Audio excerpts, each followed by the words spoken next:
Tokoh agama, tokoh masyarakat, dan pemuda kecam aksi penembakan brutal di Selandia Baru.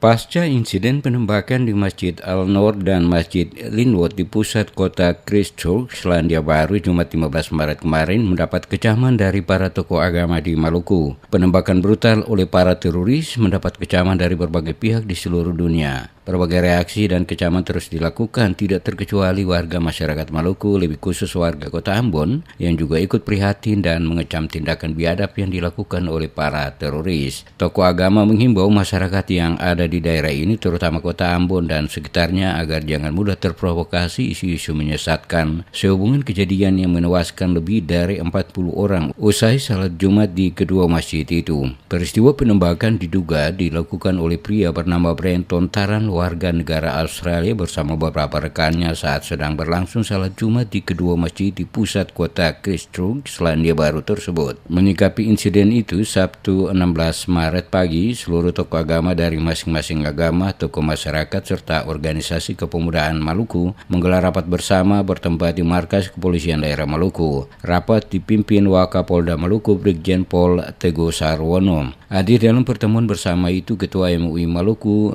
Abdullah Latuapo, Ketua Sinode GPM Pendeta AJS Werinusa, Keuskupan Amboina Monsinyur Petrus Canisius Mandagi, Ketua Pengurus Harian PHDI Maluku Inyoman Sukadana, Ketua Walubi Maluku Wilhelmus Jewerisa, Pengurus Matakin Maluku Kikitan, serta sejumlah organisasi kepemudaan di daerah ini. Pertemuan itu melahirkan 4 poin kesepakatan bersama antara para tokoh agama dan juga organisasi kepemudaan di Maluku. Dalam poin kesepakatan yang dibacakan Ketua MUI Maluku Abdullah Latuapo, forum bersama ini dengan tegas mengutuk keras perbuatan keji berupa penembakan terhadap umat Islam yang sedang melaksanakan ibadah di masjid di Selandia Baru. Perbuatan ini merusak citra kemanusiaan dan nilai-nilai keagamaan yang sejati. Kedua, mendoakan para korban, keluarga dan sanak keluarga yang kehilangan orang-orang terkasih, semoga dikuatkan dan diberikan ketabahan serta diterima di sisi Allah. Ketiga, mengimbau masyarakat dan umat beragama di Maluku maupun di Indonesia agar dapat bersikap bijak menyikapi persoalan tersebut, tidak terprovokasi dan tetap menjaga suasana kedamaian sambil tetap berdoa agar masalah ini dapat diselesaikan secepat-cepatnya dan pelaku diberi sanksi seberat-beratnya. Keempat, mendukung pemerintah Indonesia untuk melakukan langkah-langkah diplomasi dan komunikasi untuk bersama-sama melawan terorisme dan turut menjaga keamanan dan ketertiban dunia sesuai amanat pembukaan Undang-Undang Dasar 1945.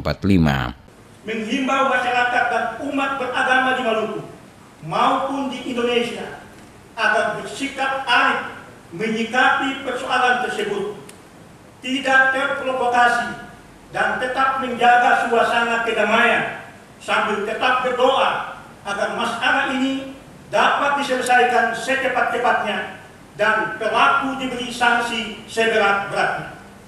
4. Mendukung pemerintah Indonesia untuk melakukan langkah-langkah diplomasi dan komunikasi untuk bersama-sama melawan terorisme dan turut menjaga keamanan dan ketertiban dunia sesuai amanat pembukaan Undang-Undang Dasar 1945.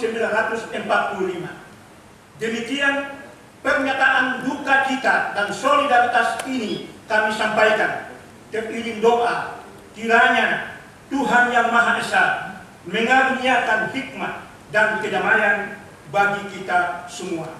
Ambon, 16 Maret 2019. Tokoh-tokoh agama Provinsi Maluku. Usai membacakan pernyataan sikap bersama tersebut, para tokoh agama serta OKP langsung menandatangani surat tersebut untuk nantinya dikirim ke pemerintah Republik Indonesia di Jakarta.